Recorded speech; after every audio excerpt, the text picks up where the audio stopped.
gouvernementale, ministre des Finances et président du Conseil du Trésor. Maintenant, pour les remarques préliminaires, je cède la parole et je reconnais le député de Lévis, qui est porte-parole de l'opposition officielle en matière de Conseil du Trésor et d'administration gouvernementale. Monsieur le député. Merci beaucoup. Alors, bonjour, Monsieur le Président. Et je voudrais remercier les groupes que nous allons entendre et qui se sont déplacés ici aujourd'hui, l'Union des municipalités et la coalition pour le renouvellement des infrastructures. Bonjour et merci d'être là. Et je voudrais saluer mes collègues députés, ainsi que saluer Madame la ministre, présidente du Conseil du Trésor, ministre des Finances, ministre des Services gouvernementaux. Bonjour.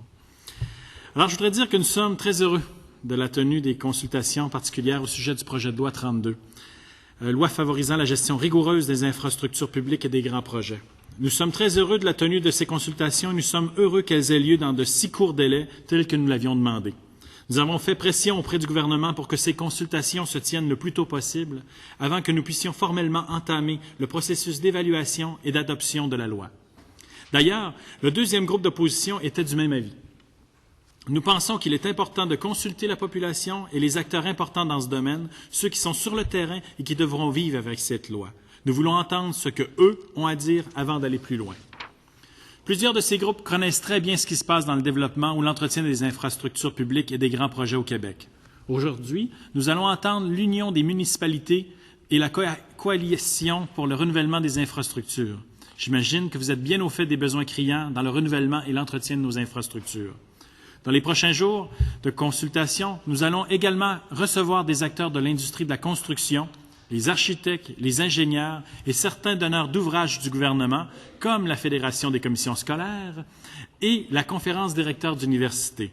Alors, nous avons très hâte d'entendre ce que les gens ont à dire au sujet de ce projet de loi.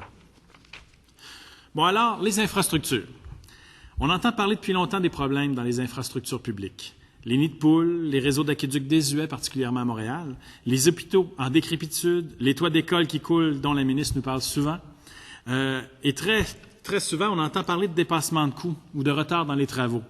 On n'a qu'à penser au métro de Laval.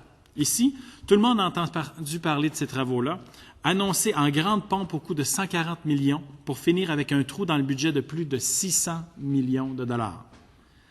La grande partie de nos infrastructures ont été construites dans les années 60 ou 70, surtout pour nos routes, et même avant cela pour nos hôpitaux et nos écoles. Et puis, l'investissement du gouvernement a brutalement chuté à partir des années 80 dans une succession de gouvernements libéralo-péquistes.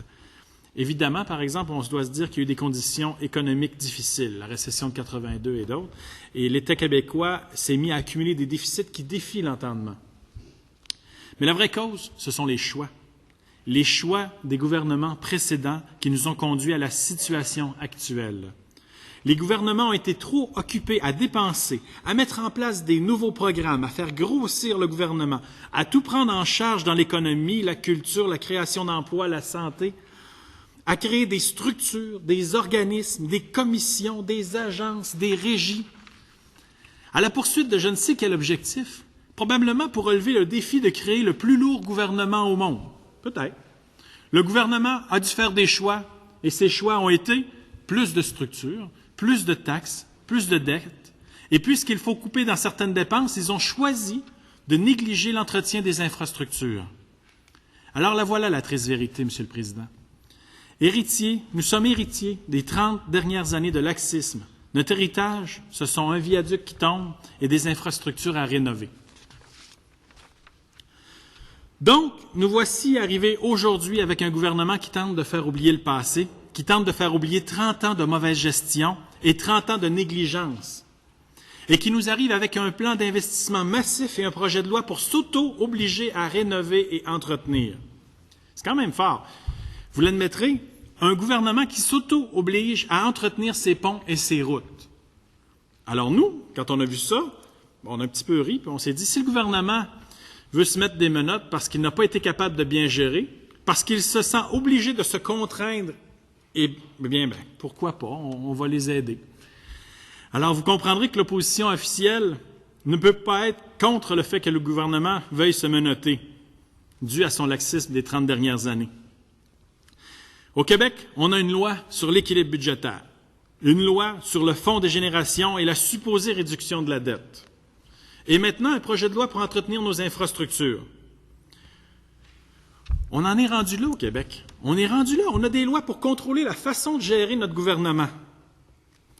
Ça doit être parce qu'en quelque part, les gouvernements ont manqué de volonté politique pour faire les choses correctement.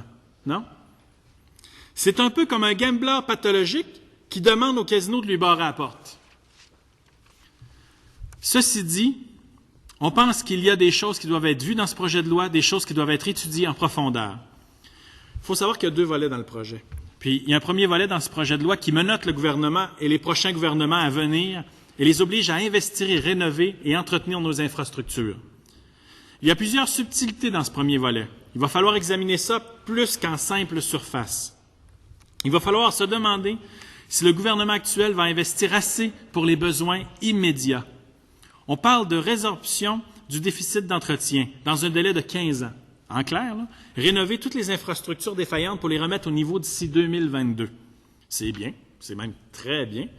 Mais la question à se poser, cependant, est-ce que le gouvernement va investir suffisamment pour l'an 1? Il y a aussi un deuxième volet dans cette loi qui risque de passer inaperçu si on ne jette pas de lumière dessus. Ce deuxième volet établit un cadre de gestion pour les grands projets. Ça nous semble être une nouvelle lourde structure bureaucratique. Vous savez ce que nous, à l'opposition officielle, on n'aime pas beaucoup les lourdes structures bureaucratiques. Ce qui nous intéresse, ce sont les résultats. Les résultats. Et comme dans le cas des commissions scolaires, établir une structure, c'est souvent la réponse du gouvernement face à un problème.